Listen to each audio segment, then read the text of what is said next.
Je suis heureux de présenter maintenant Madame Brigitte Chalvy, qui est professeure honoraire de théologie à l'Institut catholique de Paris, où elle a exercé entre autres la fonction de directrice du cycle d'études doctorales. Elle est docteur en théologie, membre du conseil scientifique et du conseil d'administration de l'Institut œcuménique de théologie Al-Mouafaka à Rabat, au Maroc, membre aussi du groupe œcuménique, le groupe des Dombes, membre du comité de rédaction de la revue Confluence de l'Université catholique de Lyon.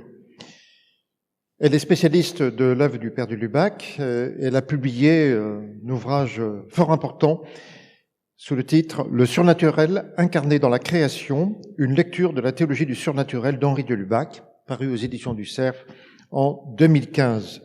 Elle a aussi édité le volume « Des laïcs en théologie, pourquoi, pour qui ?» aux éditions Bayard en 2010. Et elle a publié avec Luc Forestier un ouvrage intitulé « Un catholicisme sous pression, Vatican II et nos questions d'aujourd'hui », paru chez Salvatore en 2022. Je lui laisse la parole sur le thème « Quelques remarques sur l'actualité de l'ecclésiologie du Père de Lubac ». Merci de la présentation et merci de l'invitation pour participer à ce colloque. Le titre de mon intervention, que je vais essayer de faire brève, est le suivant. Imaginez l'Église dans le monde contemporain, c'est le titre de la matinée, n'est-ce pas? 4 balises à l'école d'Henri de Lubac. Effectivement, environ 50 ans plus tard, on est en droit de se poser la question de l'actualité des églises particulières dans l'Église universelle, quand on ne cherche pas seulement à être focalisé sur l'architecture, pour prendre le vocabulaire de Christophe Théobald il y a quelques minutes. Certes, Lubac insiste sur la structure essentielle, et le mot n'est évidemment pas anodin, qu'il essaye de déterminer, mais est-ce que même cette réflexion sur la structure essentielle, du fait de la différence de contexte d'il y a environ 50 ans et d'aujourd'hui, peut encore être significative et en quelque sorte la totalité du propos de Lubac en matière d'ecclésiologie? Il me semble que les contextes ont profondément changé. On le sait tous, on le dit tous, mais peut-être pointons encore une chose ou deux. En 70-71, quelles sont les pressions, puisque c'est un mot que nous avons retenu il y a quelque temps, quelles sont les pressions internes? Les pressions internes, c'est la première phase de réception du Concile Vatican II, et la pression externe, c'est, je pense en tous les cas en Europe, qu'est-ce qu'on fait? Comment est-ce qu'on intègre, ou on n'intègre pas évidemment, les événements de mai 68, comme on dit. Aujourd'hui, les pressions sont, me semble-t-il, totalement différentes, même si bien sûr le travail de réception du Concile est loin d'être fini, mais les pressions auxquelles nous sommes, l'Église est soumise et ressent, c'est d'abord celle des abus qu'on a assimilés à des crimes, n'est-ce pas? C'est aussi celle, globalement, d'une pénurie de tout. Des baptisés, des catéchumènes, des prêtres, des laïcs en mission ecclésiale. Donc une situation qui tend vers la disparition. Bien sûr, ma réponse est non, mais les pressions sont quand même sérieusement différentes. Et les pressions externes sont tout autre chose. On parle de la crise climatique, on parle de l'immigration, on parle de la mondialisation.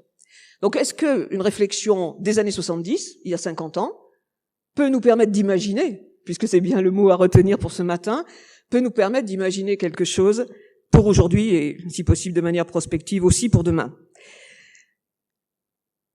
Cette différence de contexte est bien réelle, mais évidemment, elle ne peut pas nous suffire pour trancher la question en disant, bon, ben voilà, cet ouvrage n'a plus grand-chose à nous dire.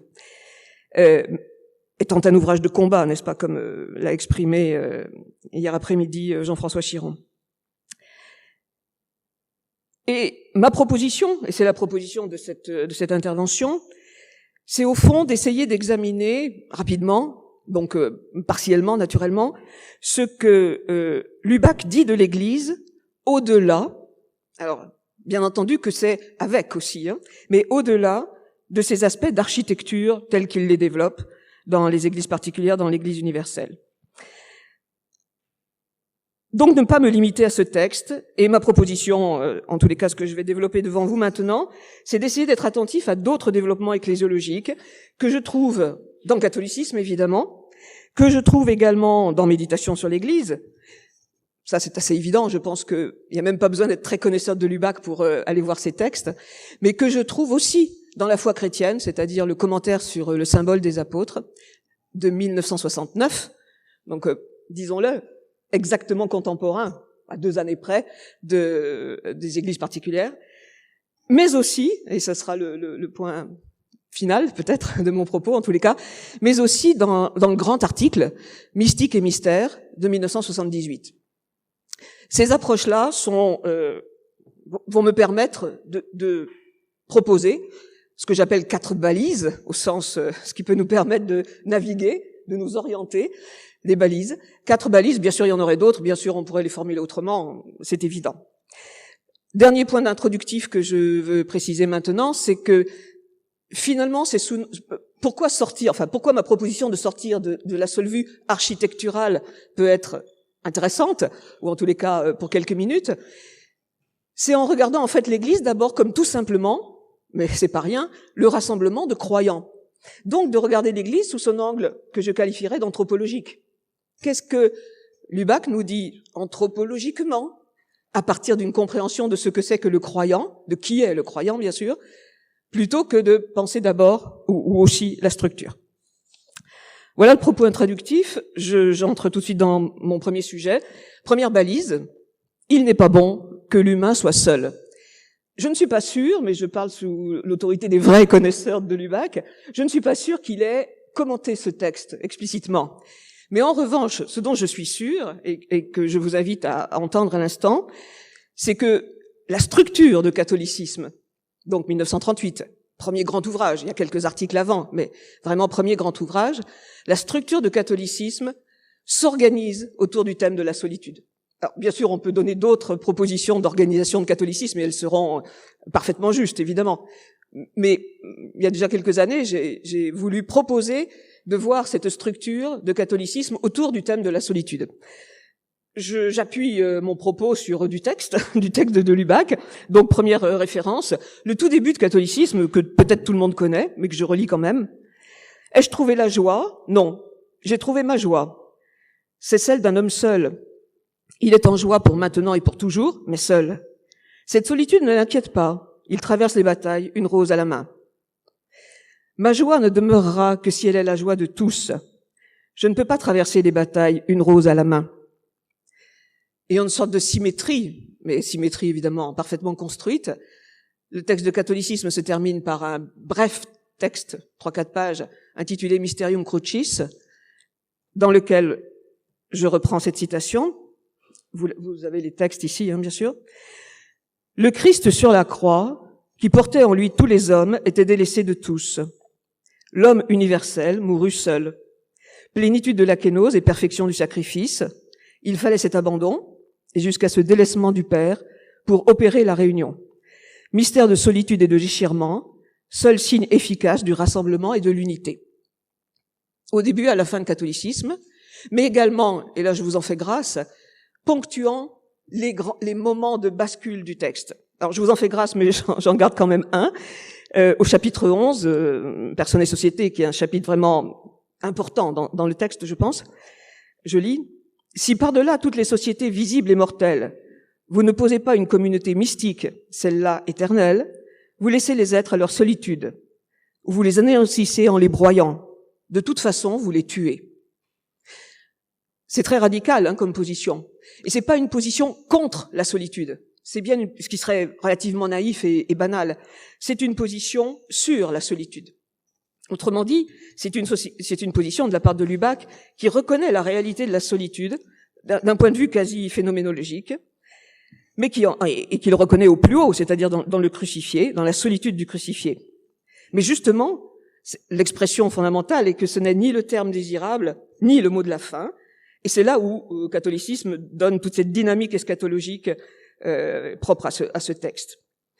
Mais bien sûr, Lubac n'arrête pas là, évidemment. Face à ce constat, et dès les premières pages de catholicisme là aussi, il y répond, il l'assume, et il le dépasse. Il le dépasse en tenant compte. Il le dépasse par une autre citation que vous avez à l'écran encore, qui est donc dans la page 10, donc vous voyez combien c'est au début. Toute infidélité à l'image divine que l'homme porte en lui et du même coup déchirement de l'unité humaine.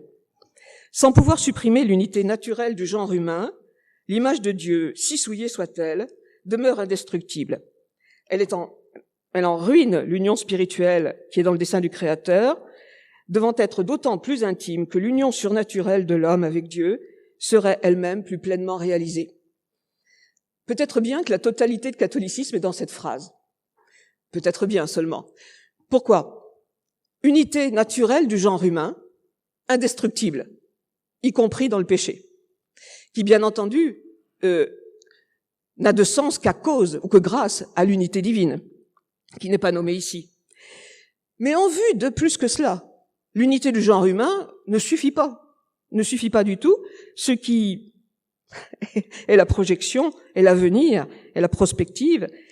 Ce sont deux choses, l'union spirituelle et l'union surnaturelle. Et le « et » est radical en la matière.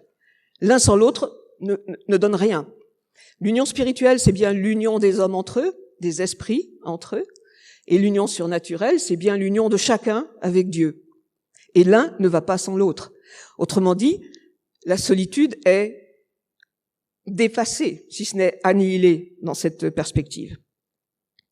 Dès l'instant où l'Église est comprise comme convocation et rassemblement de toute l'humanité, elle qui appelle tous les hommes pour les enfanter à la vie divine, eh bien, elle est ce fait public, social et politique, qui s'oppose comme une butée ferme à la solitude, et donc, si on essaye d'imaginer des perspectives pour aujourd'hui, à un individualisme contemporain tellement prégnant dans lequel nous baignons tous. La dénonciation de la solitude comme la manifestation concrète du péché et la recherche de l'union spirituelle et de l'union surnaturelle permettent de penser une première balise pour l'Église et de penser le réel de l'Église, le réel mystique de l'Église. Mais bien sûr, c'est pas ça le réel. Le réel, c'est un réel, la vie réelle de l'Église, c'est aussi, pas seulement, mais aussi un réel d'égoïsme, de clan, d'individualisme. Donc cela, le réel, contredit cette perspective. Et l'état de solitude dans lequel nous sommes tous a quelque chose à voir de fondamental, non pas avec les aléas ou les conditions de la vie, mais avec l'état de péché dans lequel nous sommes tous. Ce qui veut dire, et c'est ma deuxième balise, voilà, merci d'avancer, c'est de parler du péché, vous le comprenez bien. Mais sous l'angle de l'Église, et sous cette phrase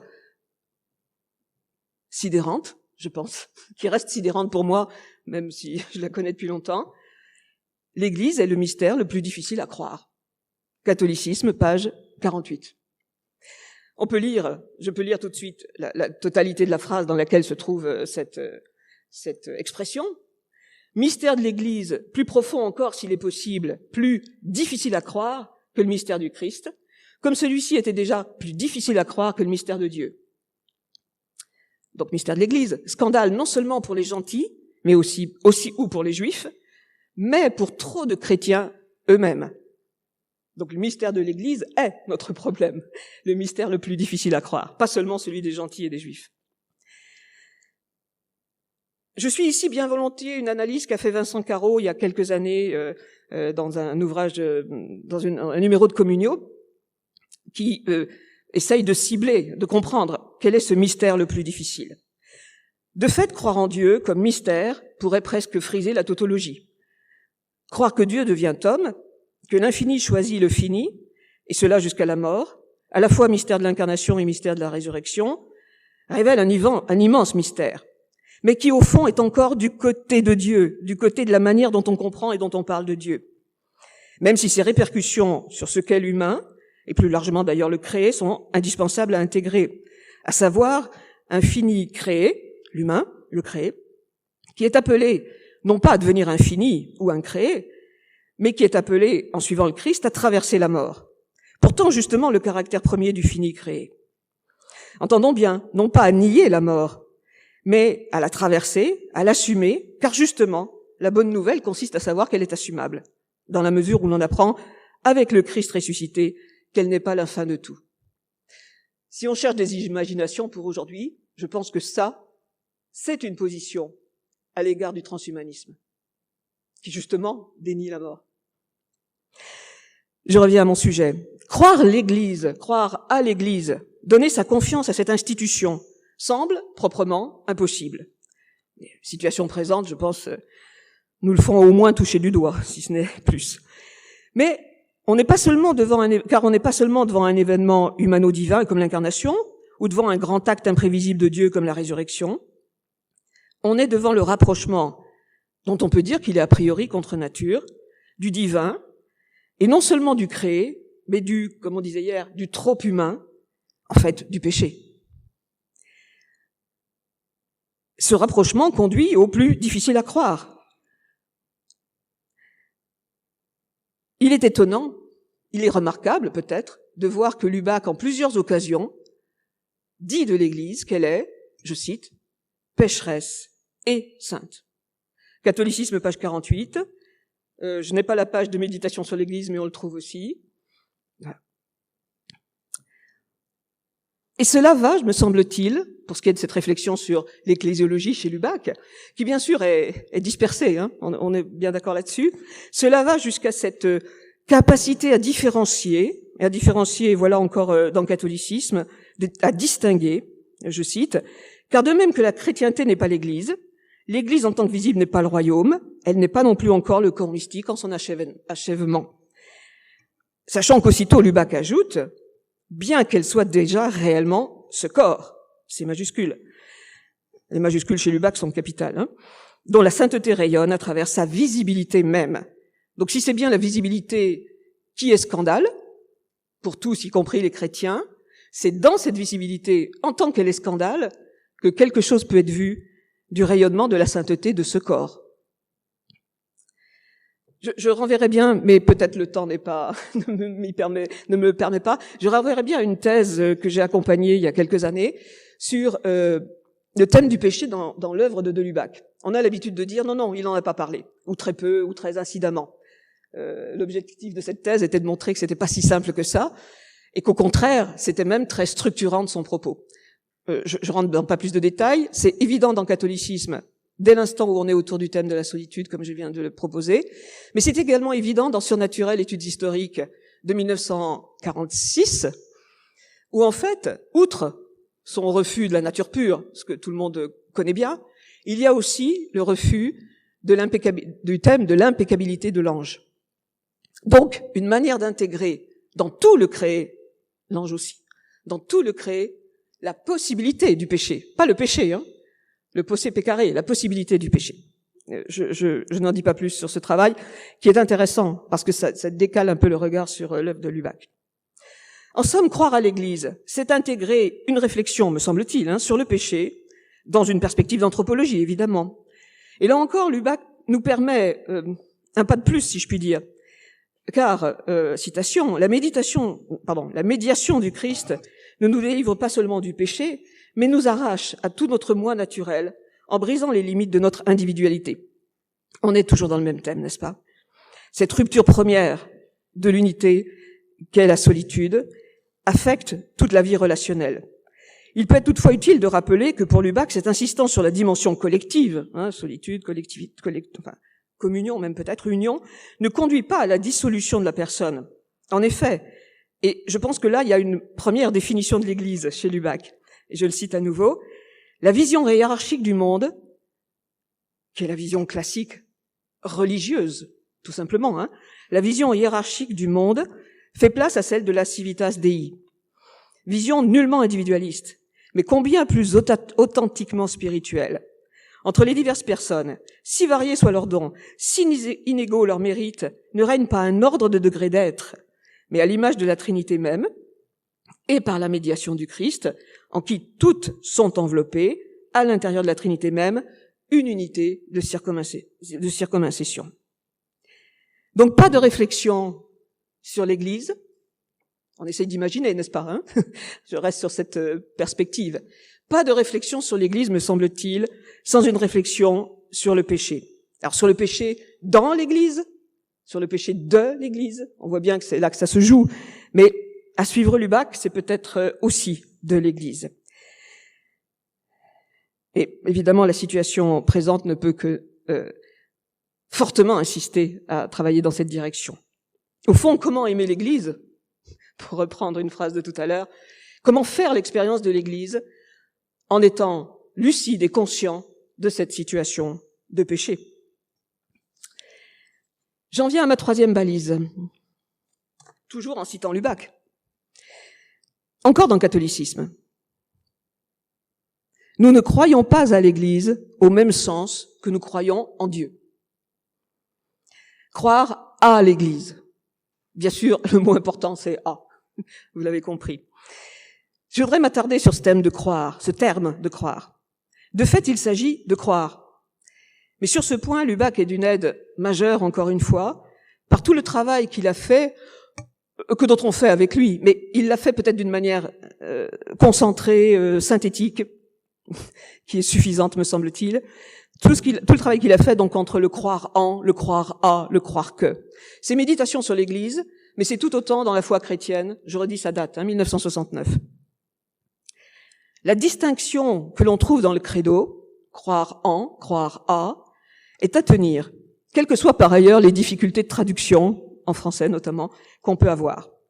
En effet, l'Église ne relève pas d'un quatrième croire en, et n'est pas non plus un autre article du credo. C'est bien l'article dans, un élément dans le troisième article, donc l'article sur l'esprit. Et pour Lubac, foi chrétienne, page 137, il s'agit de distinguer Dieu de tout ce qui n'est pas lui. De sorte que cette différenciation linguistique, croire en, croire à,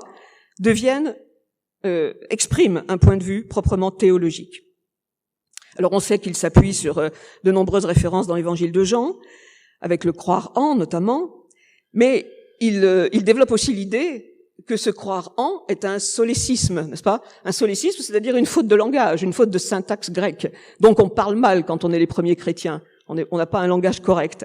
Mais bien entendu, c'est pas mal parler, c'est essayer de dire ce qu'il en est du Dieu trine révélé par Jésus-Christ, chose qui n'a jamais été dite. Donc il faut de nouveaux mots pour le dire. Donc, par exemple, nouvelle expression, un croire en.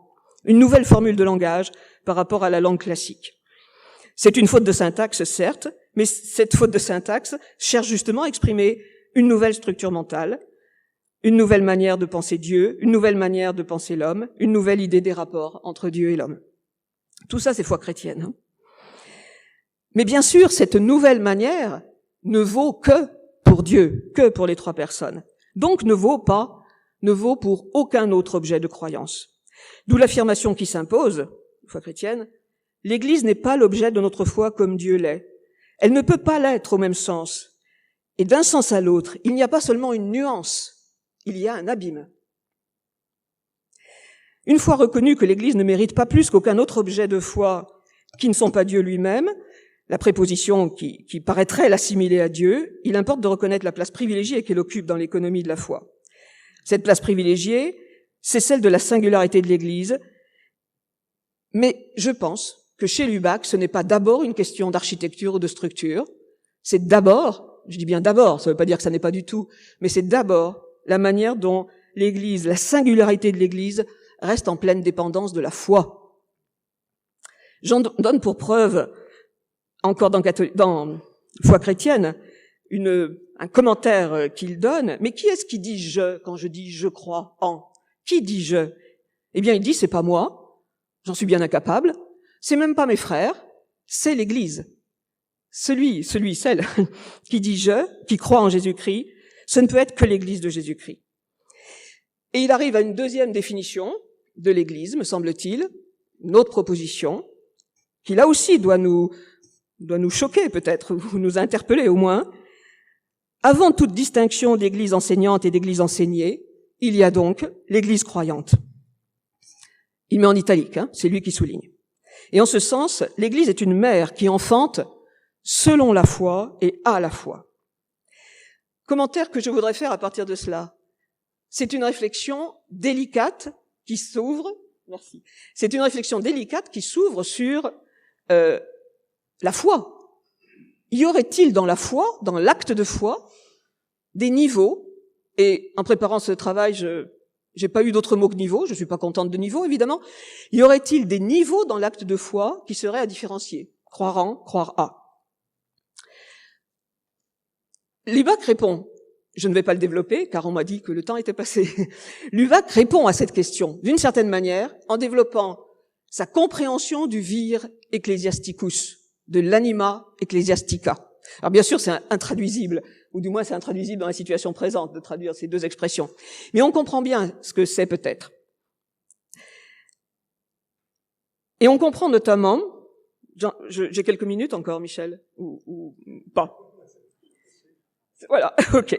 Alors, je vais être rapide dans ce cas-là. On le comprend, me semble-t-il, dès l'instant où, quatrième balise, je veux quand même l'évoquer, dès l'instant où on essaye de réfléchir à la manière dont Lubac pense l'intériorité. Donc, c'est bien l'intériorité de l'âme ecclésiastique. On pourrait se dire, voilà, tout est dit avec le thème d'intériorité. Pas du tout, je crois. Et je pense que dans Mystique et Mystère, 1978, donc on est plus tardif, dans Mystique et Mystère, il a une audace, mais qui est enracinée dans la tradition patristique, en fait. Il a une audace assez extraordinaire pour faire comprendre que l'intériorité ne peut se définir que, c'est vraiment exclusif, ne peut se définir que à partir de la notion d'extériorité. C'est l'extériorité du mystère, et c'est, donc, en entrée, si je puis dire, et c'est l'extériorisation de la personne dès l'instant où elle vit ce mystère, donc dès l'instant où elle est mise hors de soi. C'est le croyant, ça. Alors le croyant, ça devient le mystique chez Lubac, mais peu importe en l'occurrence. C'est bien dès l'instant où l'être humain, le croyant, est porté hors de lui, dès l'instant où il croit, donc où en fait, recevant l'extériorité du mystère, il vit une extériorisation de lui-même, qu'on peut comprendre ce qu'est le vir ecclesiasticus. Donc, citation, et je vous laisserai découvrir, si vous ne le connaissez pas, les diverses citations de ce texte absolument remarquable. Citation de ma balise 4. À mesure que le mystère est intériorisé, la foi dans ce mystère renvoie le mystique hors de lui. Je passe. En conclusion, il s'agit d'imaginer. Nous sommes d'accord, il s'agit d'imaginer, c'est le titre de la matinée. Mais imaginer, c'est une action extrêmement importante. L'imagination est ce par quoi, je lis la simple dernière citation, est ce par quoi le sens devient compréhensible, le monde dissible et l'action praticable. Ce sont là les trois puissances de l'imaginaire. Il ne s'agit pas de s'évader de la condition réelle, mais de la concevoir, plus précisément de la raconter, dans la pluralité de ses possibilités. Et en ce sens, l'imagination est une composante indispensable de la capacité d'agir de l'homme. J'espère que ces quelques balises peuvent aider à imaginer quelque chose de l'Église, à partir de Lubac. Merci.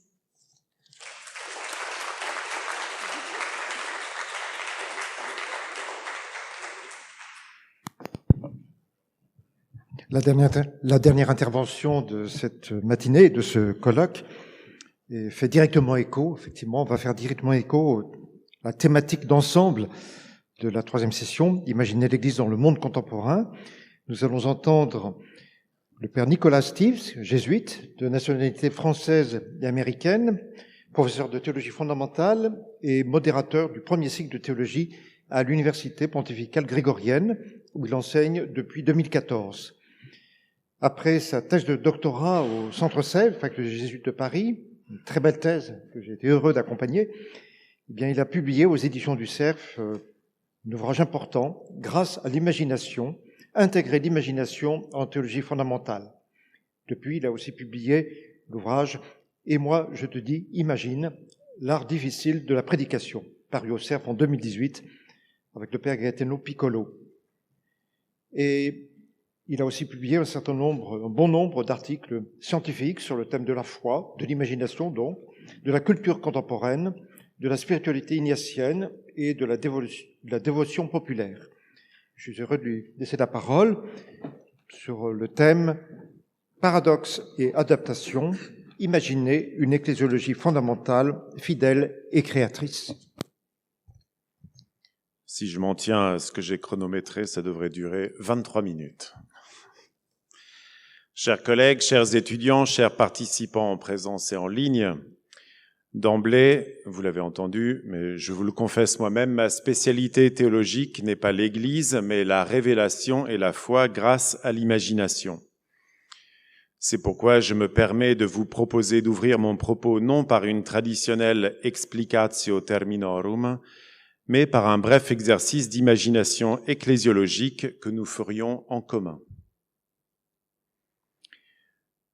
Là où j'ai grandi au sud de la Bourgogne, notre église de village présente un meuble paradoxal, très ancien, mais arrivé là des siècles après avoir été fabriqué. Des stalles monastiques en chêne, gothiques flamboyants, situées dans le chœur depuis 200 ans.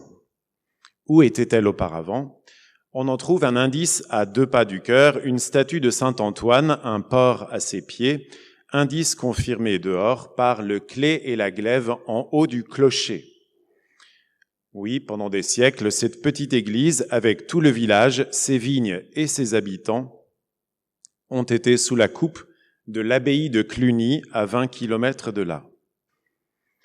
À la veille de la Révolution de 1789, l'abbaye, jadis phare de la chrétienté, avait déjà moins de 20 moines.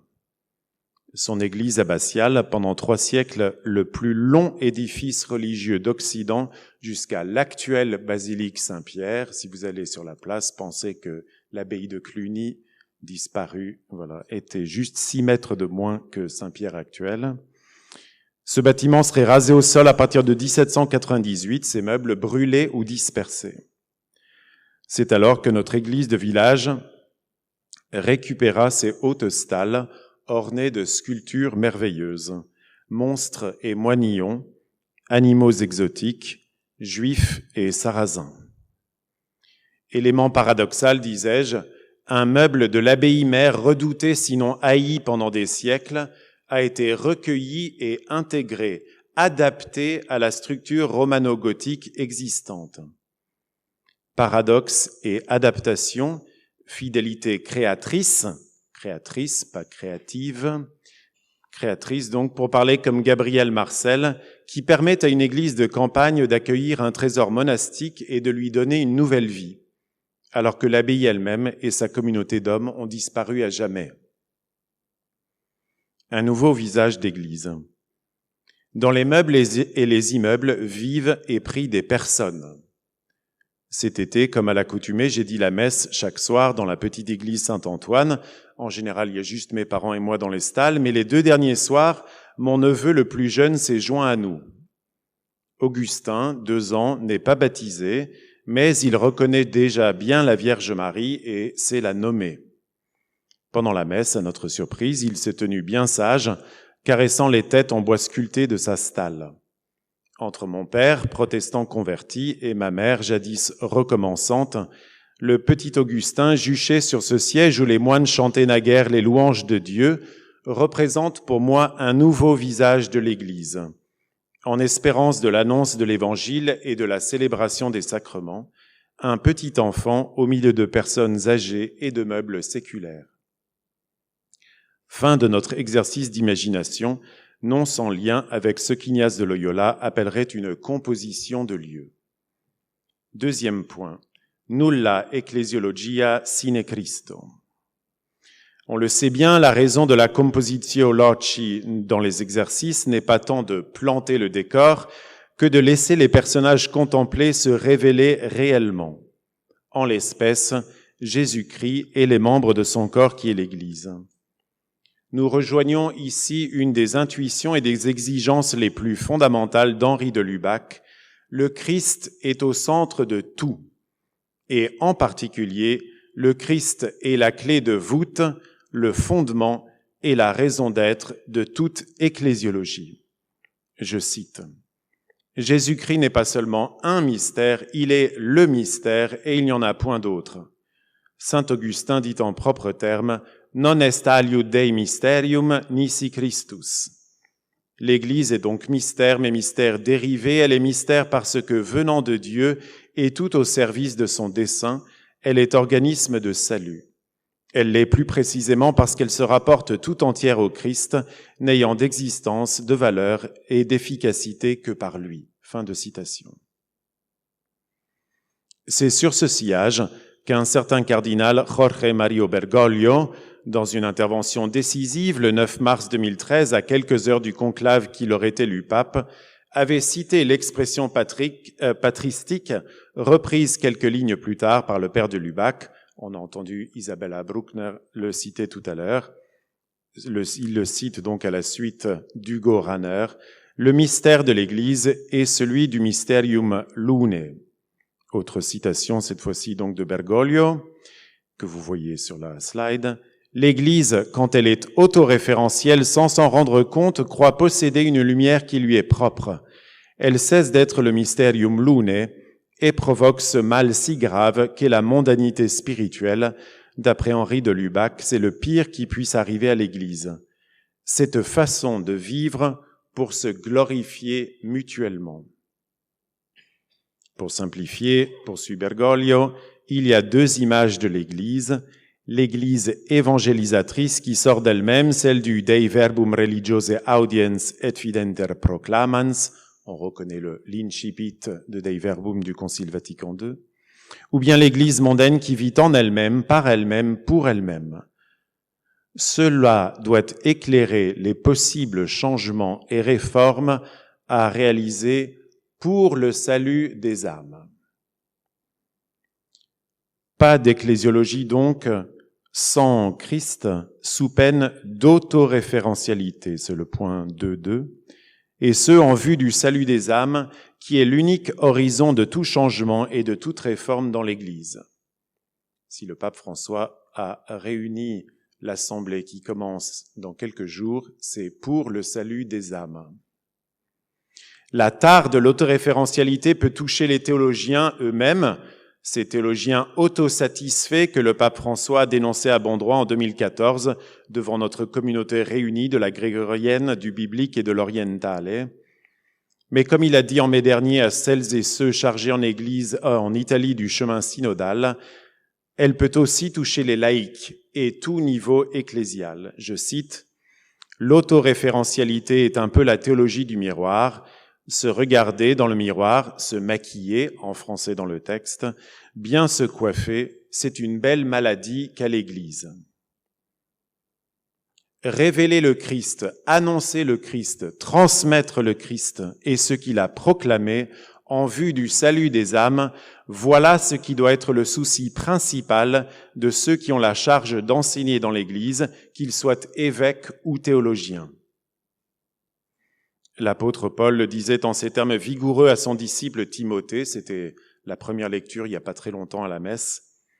Voilà ce que tu dois enseigner et recommander. Si quelqu'un donne un enseignement différent et n'en vient pas aux paroles solides, celles de notre Seigneur Jésus-Christ, et à l'enseignement qui est en accord avec la piété, un tel homme est aveuglé par l'orgueil, il ne sait rien, c'est un malade de la discussion et des querelles de mots.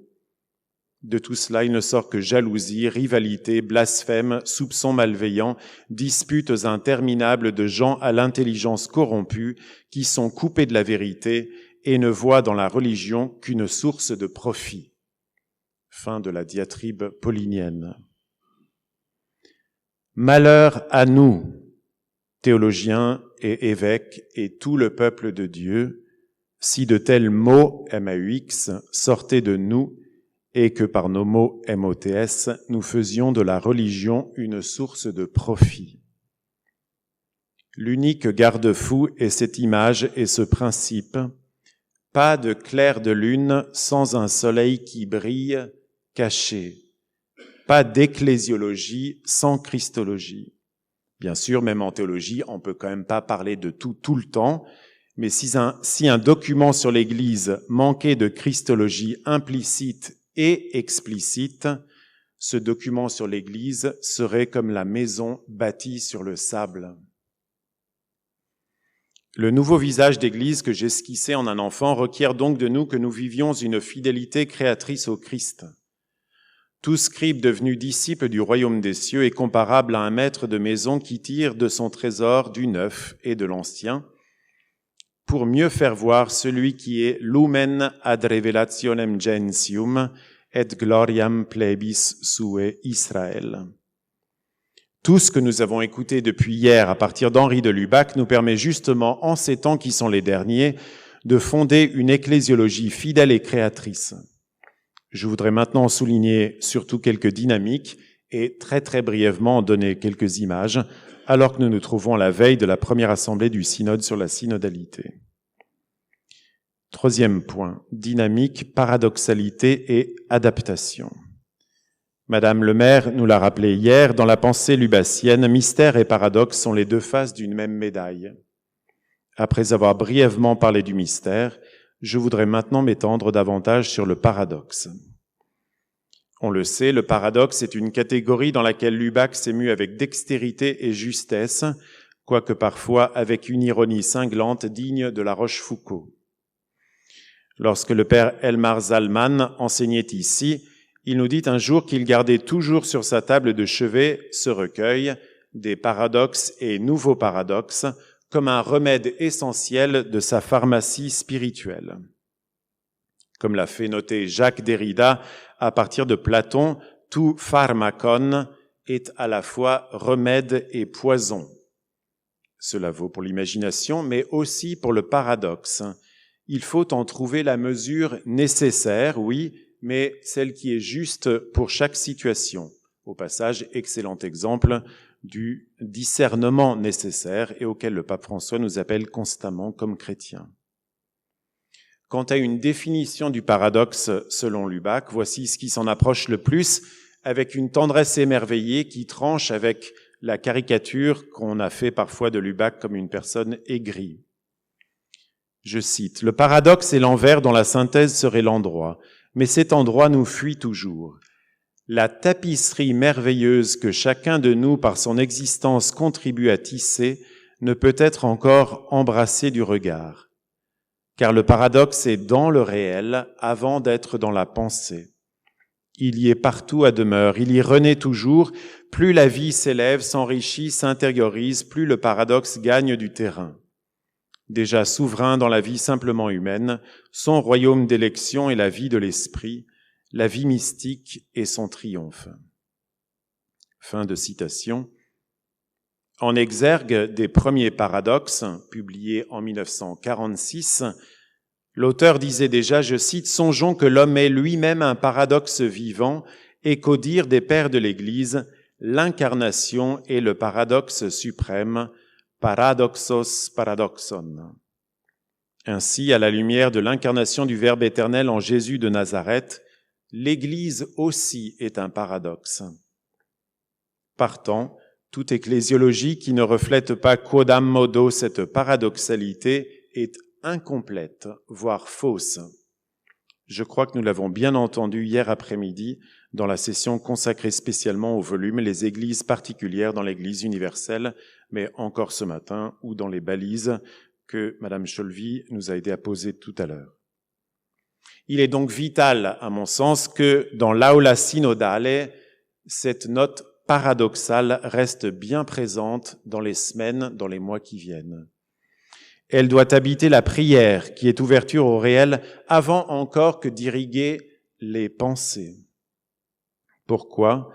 Parce que la paradoxalité est condition de liberté de la pensée. Sinon, comme le regrette Lubac dès 1959, je cite, « Aujourd'hui, que de doctrines voit-on construire de toutes pièces au service de fins que dictent les intérêts ou les passions ? Et que de fois ne voit-on pas la pensée réduite en esclavage aux ordres d'un athéisme d'abord voulu ? D'avance, en dehors d'elle, tous les jeux sont faits, on l'oblige à tout ratifier. » Fin de citation. Rappelons, s'il le fallait, que ces mots sont ceux d'un homme prêtre et religieux célèbre pour s'être opposé au nazisme. Entendez bien, il ne peut y avoir d'ecclésiologie fidèle et créatrice si elle n'est pas réellement libre. Et cela exige que chacun passe du temps à s'examiner soi-même. Citation. Non, sur la page d'avant. En bas. Chacun a son filtre qu'il porte partout avec lui, à travers lequel il recueille de la masse indéfinie des faits, ceux qui sont propres à confirmer ses préjugés. Et le même fait encore, passé à travers différents filtres, se montre sous des aspects différents pour confirmer les opinions les plus diverses. Il en a toujours été ainsi, Il en sera toujours ainsi sous le soleil. Rares, très rares, sont ceux qui vérifient leurs filtres. Mais Lubac n'offre pas à notre ecclésiologie qu'une série de critères critiques. Nous pouvons passer à la page suivante. Dans un paradoxe qui luit d'une douce espérance et qui poursuit le travail si ignatien de l'examen de conscience, le jésuite français identifie un critère indispensable pour les travaux de l'Église aujourd'hui. Je cite, « On peut le certifier d'avance, celui qui répondra le mieux aux besoins de son époque sera quelqu'un qui n'aura pas d'abord cherché à y répondre. C'est ce qu'on trouve au fond de soi, pour soi, qui a chance de devenir pour d'autres le remède topique et l'aliment essentiel.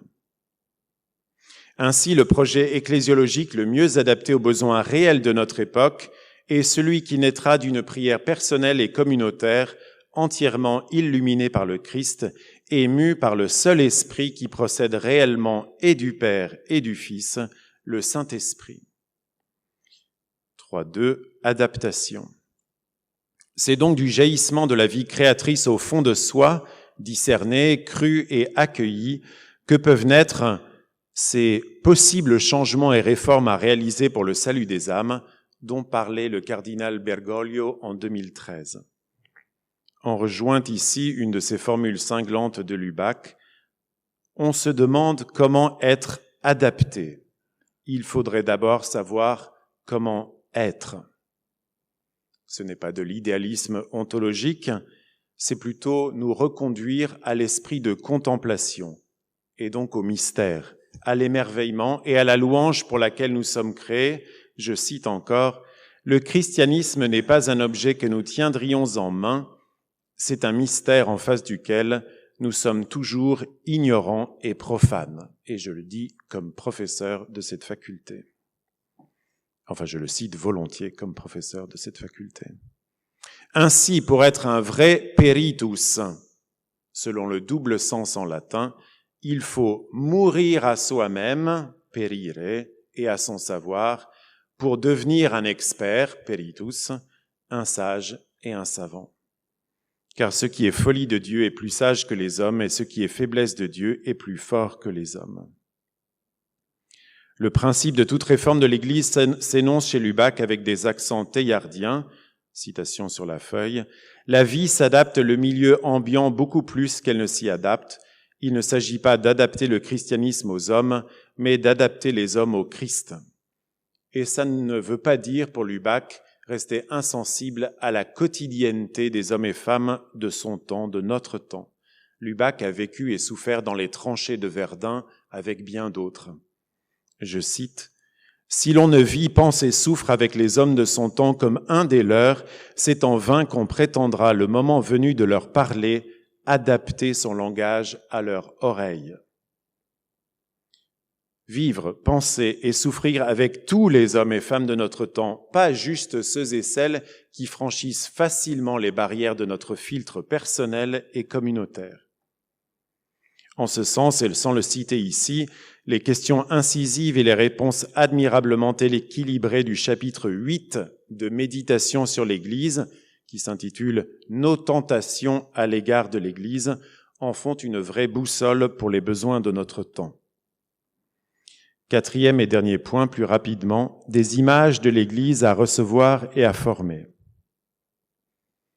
Madame Bruckner, tout à l'heure, d'autres peut-être ont esquissé une attente que j'aurais dessinée pour vous, un imaginaire de l'Église. En fait, après avoir travaillé longtemps sur l'imagination, je pense que ce n'est pas une bonne chose. Les images ne nous manquent jamais. Ce qui nous manque parfois, c'est le dynamisme qui anime ces images. Le risque des images, c'est l'idolâtrie, c'est l'obsession psychologique. Et donc, c'est pour ça que je me suis plus arrêté sur la paradoxalité et l'adaptation que sur le fait de vous donner des images de l'Église. Ce principe rappelé, je veux quand même vous donner quelques images qui fondent l'imagination ecclésiologique d'Henri de Lubac et sont traversées par la paradoxalité telle qu'elle s'applique à l'adaptation. Il suffit de feuilleter la table des matières de méditation sur l'Église, justement pleine d'images, et on a comme une litanie qui nous rappelle les litanies de la Bienheureuse Vierge Marie de Lorette. Corps du Christ, corps mystique, ayant un cœur, célébrant l'Eucharistie, au milieu du monde, où les âmes sont libres, ville où se resserre l'unité, sacrement de Jésus-Christ, Ecclesia Mater, communion catholique, mère des vivants, reflétée dans la Vierge Marie, mère des chrétiens, gloire de Jérusalem, épouse du cantique, épouse parfaite. Il nous viendrait presque naturellement de rajouter « priez pour nous » après chacune des invocations, qui évidemment théologiquement ne serait pas correcte. Dans les ouvrages postérieurs à Vatican II, Lubac reviendra sur la priorité réciproque des images du corps du Christ et du peuple de Dieu, parfois de façon polémique. Bien évidemment, le texte de la Constitution dogmatique Lumen Gentium propose encore d'autres images, jaillies des trésors de la révélation divine, que Lubac reprend aussi.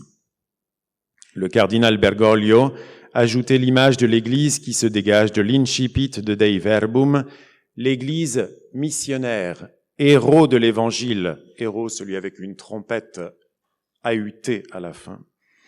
L'Église en chemin, image qui sous-tend la démarche synodale actuelle, même si synodos ne veut pas du tout dire marcher ensemble, c'est le lieu où les chemins se rencontrent, ce n'est pas une promenade.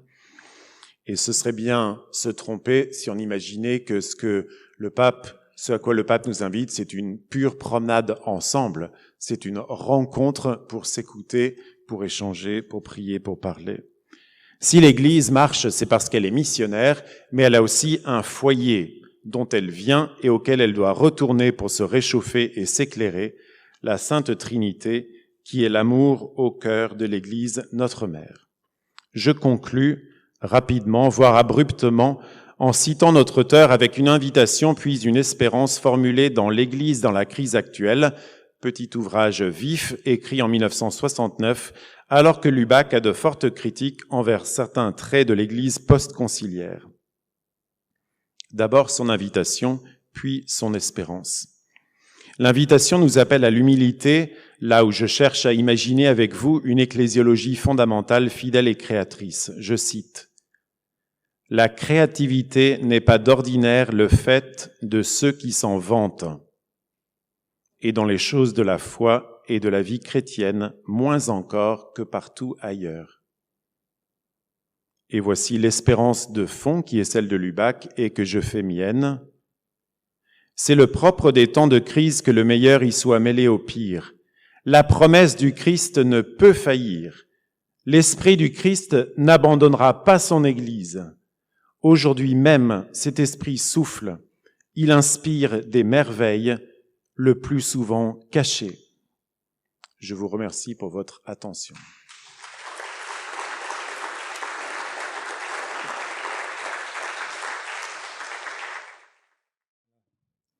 Est-ce que les deux intervenants de ce matin, est-ce que vous souhaitez d'abord échanger une réaction, une question, avant que nous entendions une autre question venant de la salle? Oui. Oui, merci beaucoup Nicolas, Steve, de votre présentation et du retour au paradoxe. Ça me paraît vraiment structurant chez Lubac et pour l'avenir aussi. Je voudrais revenir juste sur un point. Vous indiquez, à mon avis, à très juste titre, la difficulté du mot image et son risque idolâtrique, ce qui est le thème même de tout l'Ancien Testament, si je puis dire, tout simplement. Alors, une image mis en exergue par Lubac et mis en exergue dans le livre qui finalement nous occupe, c'est l'image de la mère, de la maternité de l'Église. J'aurais des choses à dire, mais j'ai envie de vous poser la question de but en blanc. Comment, avec cette image qui a toute sa capacité, sa puissance, son antiquité, enfin, on revient pas là-dessus, c'est évident, comment ne pas être idolâtrique sur cette image-là?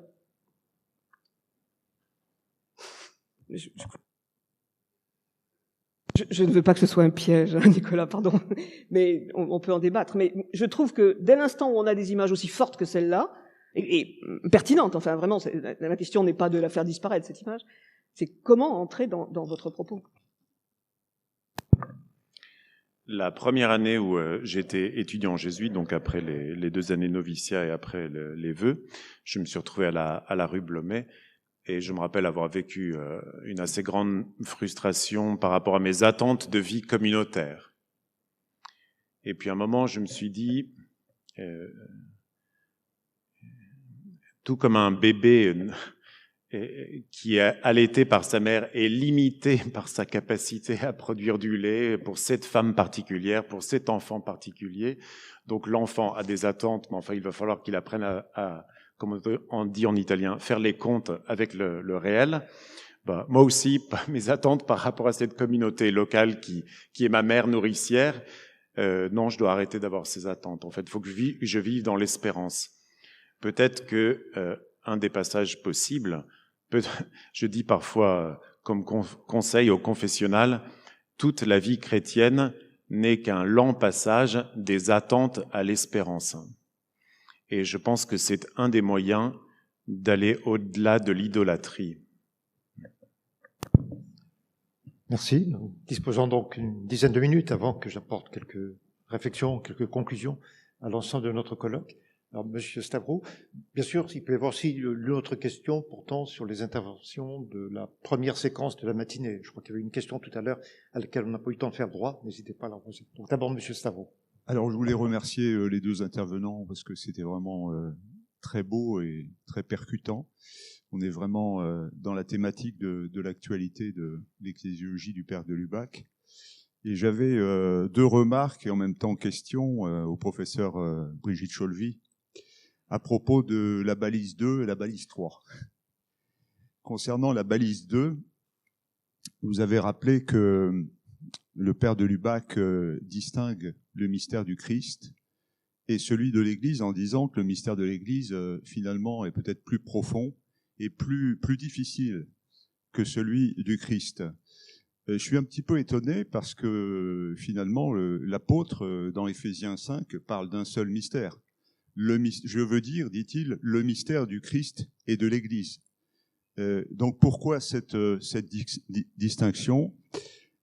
Pourquoi de manière générale, de manière systématique, semble-t-il, ça a été bien analysé par un jésuite anglais, le père Paul McPartlan, dans un très beau travail de comparaison entre l'ecclésiologie du père de Lubac et celle de Jean Zizioulas.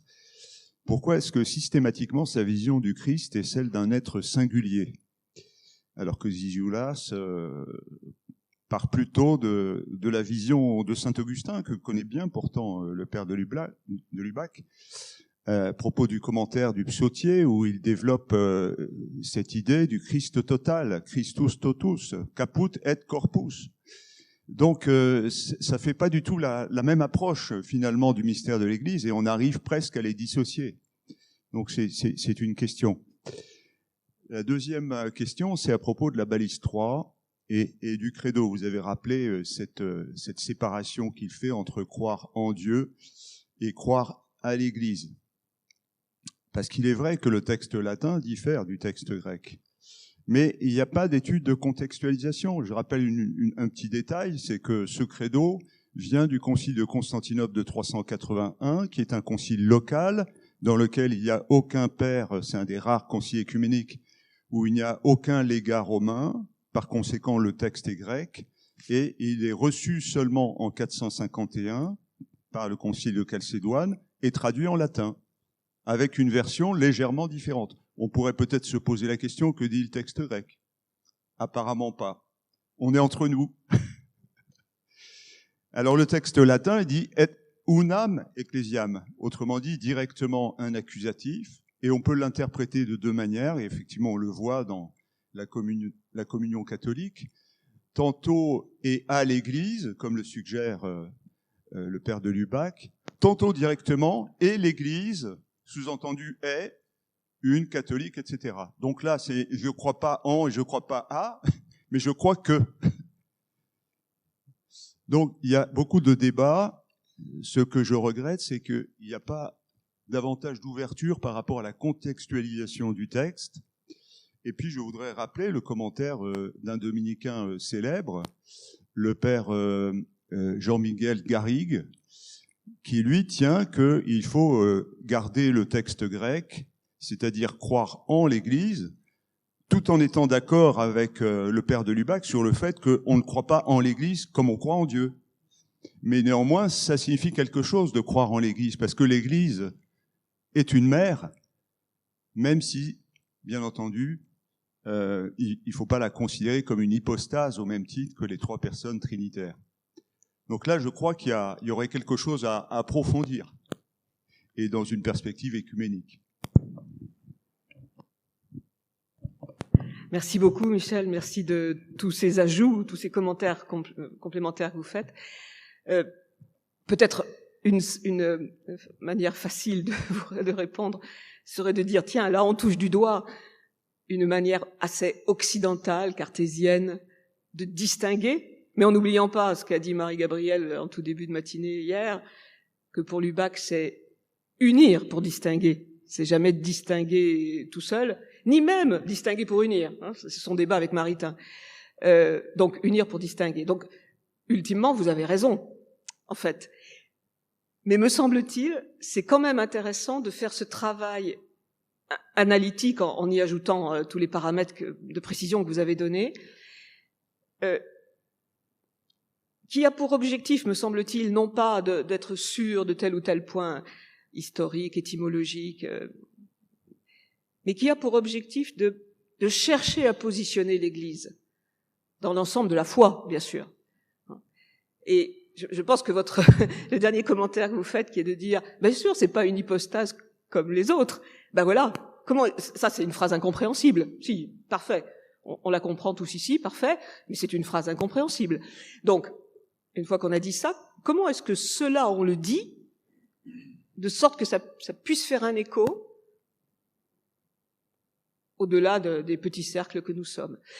Il me semble que les propositions de Lubac nous aident, y compris quand on les complète de beaucoup d'éléments précis, historiques, ce que vous avez donné. On ne croit pas en l'Église comme on croit en Dieu. Essayons de le dire. Essayons de le dire. Alors, si en plus on a la même formule en français, on se tend un piège à nous-mêmes en quelque sorte en faisant ça. Donc essayons de le dire de sorte que le piège soit pas trop fort. Merci. Voilà. Très rapidement, même pour répondre à Monsieur Stavrouin, même si la question m'était pas adressée, mais sous forme de batuta, dans le missel romain après le concile, donc dans toutes les prières eucharistiques, pratiquement, il y a 2 épiclèses. Et je dis parfois de façon plaisante, croire que par l'épiclèse, on transforme le pain et le vin en corps et en sang du Christ, ça, il n'y a aucun problème. Mais l'épiclèse sur l'assemblée, croire que là, qu'on peut transformer ce corps de gens disparates et qui se détestent parfois en corps mystique, ça, c'est beaucoup plus difficile à croire. Et l'autre, c'était juste une remarque par rapport à la musique. Le fait donc le saxophoniste est improvisé sur des musiques liturgiques chaldéennes ce matin. Je voulais revenir aussi sur, évidemment, la diaspora, pour pas oublier aussi nos frères et sœurs chrétiens d'Orient. Je pense à un ami jésuite qui travaille en Irak. Voilà la terrible réalité des églises qui sont dans cette plaine de Babylone, qui est le berceau de notre civilisation et de la Bible. De voir que là, il y a presque plus de foi chrétienne. Dans la musique, je trouve, on l'entend, en fait. Il y a une nostalgie, mais aussi une espérance qui est quelque chose de très beau pour l'Église de notre époque en Occident aussi. Autre question ? Oui, monsieur.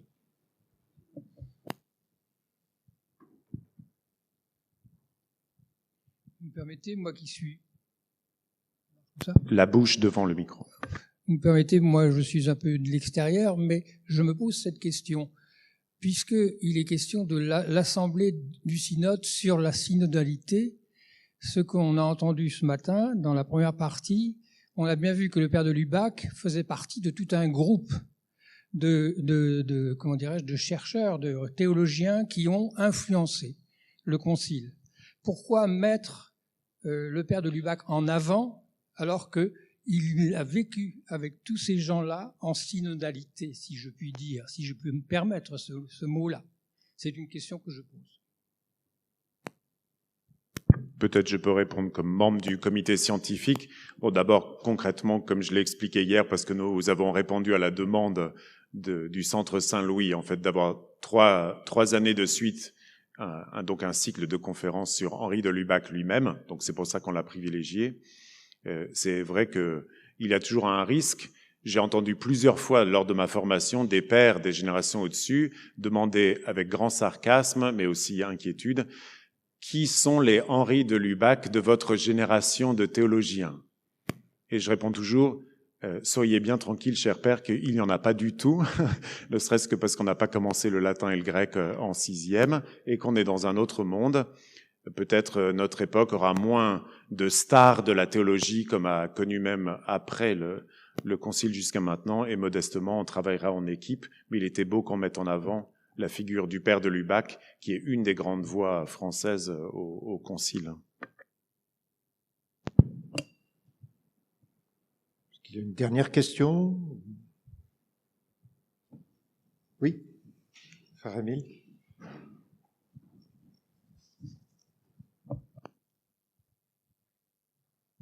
Bonjour, frère Émile de Thésée.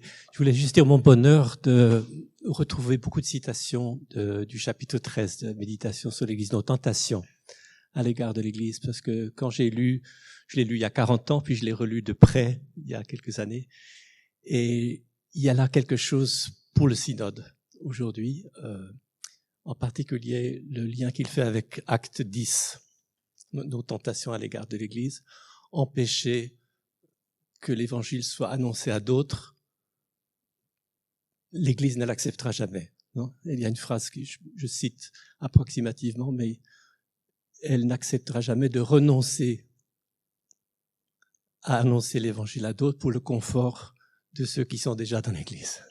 Donc ça veut dire qu'on doit accepter de se laisser déranger dans nos habitudes, et j'ai beaucoup apprécié les deux interventions qui allaient dans ce sens. Merci.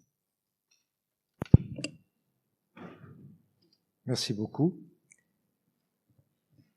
Il est temps maintenant que nous orientons bien, nous cheminions vers la fin, le terme de ce colloque. Je vais simplement dire quelques mots de conclusion. Après un premier colloque qui s'est tenu l'an dernier sur Henri de Lubac et les sources chrétiennes, ce deuxième colloque a fait le choix d'aborder l'œuvre de ce théologien sous l'angle de l'ecclésiologie, avec une attention spéciale au livre de 1971, Les Églises particulières dans l'Église universelle. C'est un colloque qui, me semble-t-il, a été très unifié et qui a en même temps bénéficié d'une grande diversité d'apports. Il est évidemment impossible de résumer en quelques mots, au terme de ce colloque, ces divers apports, ces riches apports. Je me contente simplement de 3 réflexions finales. Première réflexion, il est ressorti de ce colloque que l'écrit des Églises particulières dans l'Église universelle devait être situé dans un contexte historique. Rappelons-nous l'intervention de Don Dario Vitali, situant cet écrit dans ce qu'il appelait la 3e phase du parcours ecclésiologique d'Henri de Lubac. Rappelons-nous encore l'intervention de Père Jean-François Chiron, présentant cette œuvre de 1971 comme une œuvre de combat, je cite, dans la situation historique de l'Église post-conciliaire. Contexte historique. En deuxième lieu, je pense que ce colloque a permis de mettre en évidence des thèmes tout à fait majeurs de ce qu'on peut appeler l'ecclésiologie fondamentale du Père de Lubac. Je rappelle la réflexion de fond que Marie-Gabrielle Lemaire nous a proposée hier matin sur institution et mystère chez le Père de Lubac, ou encore la réflexion du Père Denis Dupont-Fauville hier après-midi, lui qui nous a présenté les vues essentielles du Père du Lubac sur les églises particulières et sur la relation d'intériorité mutuelle entre ces églises particulières et l'Église universelle. Nous avons vu aussi comment l'ecclésiologie du Père du Lubac, enracinée dans la tradition patristique, se situe dans le courant de l'ecclésiologie catholique du XXe siècle. Je me rappelle l'intervention du Père Angelo Maffeis, ou encore, je rappelle ce qui nous a été dit ce matin par Don Vincenzo Arborea, à propos du rapport entre le Père du Lubac et Joseph Ratzinger. Enfin, en troisième lieu, ce colloque a montré comment le livre qui a retenu notre attention privilégiée au cours de ce colloque pouvait être diversement perçu aujourd'hui, sur un fond de grande bienveillance de la part des intervenants.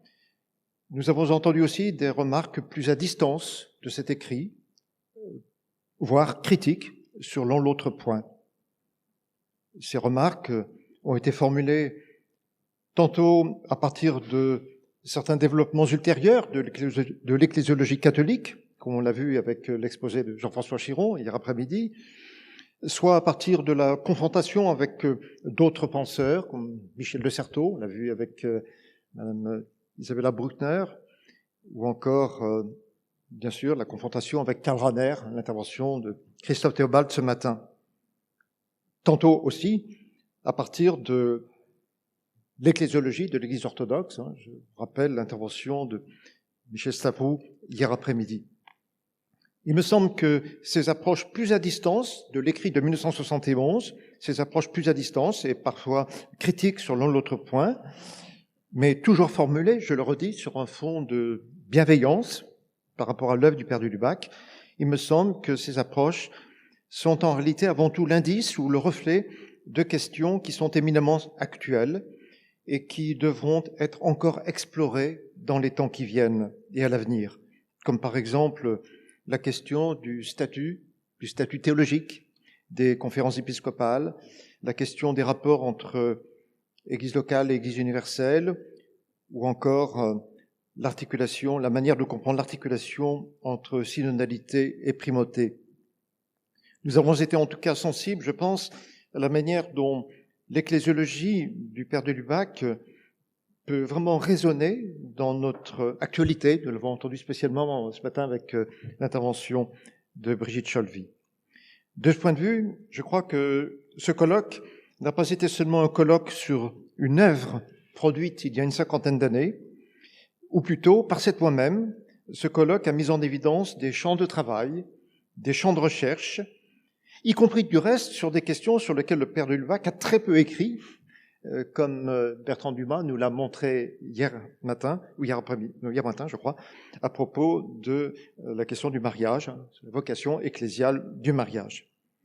En tous les cas, la fréquentation de l'œuvre, la pensée ecclésiologique du Père du Lubac provoque finalement, pour reprendre les termes du Père Nicolas Stibbs, elle provoque à imaginer une ecclésiologie fondamentale, fidèle et créatrice. Et nous ne pouvons que nous en réjouir, surtout à la veille de l'ouverture d'un important synode de l'Église catholique. Il y aurait sûrement bien d'autres remarques à faire au terme de ce colloque. Je me contente de ces quelques petites réflexions, mais il me reste à formuler, pour terminer, une annonce et bien sûr quelques remerciements. D'abord une annonce, comme il était dit en fait dès hier matin par Madame l'ambassadrice, les actes de ce colloque seront publiés, et cela dans des délais rapprochés, en l'année 2024. Ils seront publiés dans les cahiers du Centre Saint-Louis des Français. Des remerciements. Remerciements d'abord et avant tout à l'ambassade de France près Saint-Siège, et en particulier à Monsieur François-Xavier Adam, conseiller culturel de cette ambassade, parce que c'est vous qui avez eu l'initiative de proposer ce colloque. Et merci aussi à ce stagiaire Manon qui a beaucoup travaillé pour la préparation et l'organisation de ce colloque.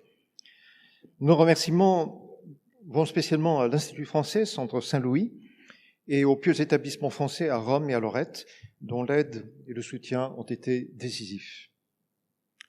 En deuxième lieu, un grand merci à l'Université grégorienne qui a accueilli ce colloque dans ses locaux. Un grand merci à son recteur, le père Marc Lewis, et un merci tout particulier au père Nicolas Steves, et aussi à Lisa, qui l'a beaucoup aidé pour ce colloque. Vous avez donné l'un et l'autre beaucoup de votre temps, de votre énergie pour la préparation, l'organisation matérielle de ce colloque en ces lieux. Merci aussi aux musiciens, musiciennes qui régulièrement nous ont charmés, enchantés par des pièces, des morceaux qu'ils ont interprétés pour notre bonheur.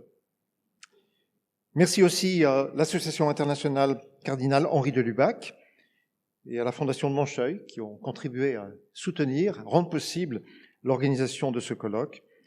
Bien sûr, merci aussi au Centre CEF, Faculté jésuite de Paris. Et je n'oublie pas, merci aussi à la communauté de Thésée, ici représentée, communauté qui a organisé l'événement Together. Merci, bien entendu, à tous les intervenants qui se sont succédés depuis hier matin. Et merci à vous tous en présentiel, mais aussi tous ceux, toutes celles qui étaient en ligne et qui ont pu ainsi participer de notre manière à notre colloque. Un grand merci, molto grazie.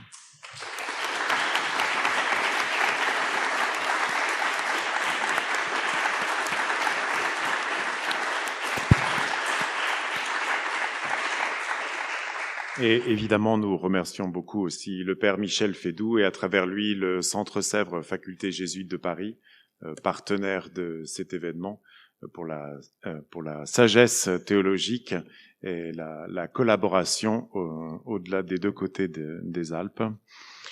Je vous propose que hier on a commencé en chantant le Notre Père. Aujourd'hui, on peut tout simplement le réciter ensemble pour que la prière soit vraiment ce qui caractérise cette démarche synodale. Au nom du Père et du Fils et du Saint-Esprit. Amen.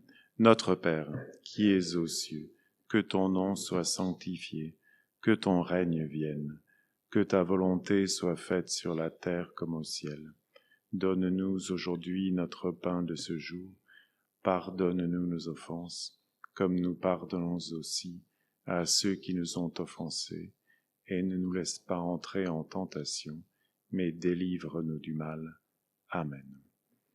Bonne journée, bon déjeuner à très court terme.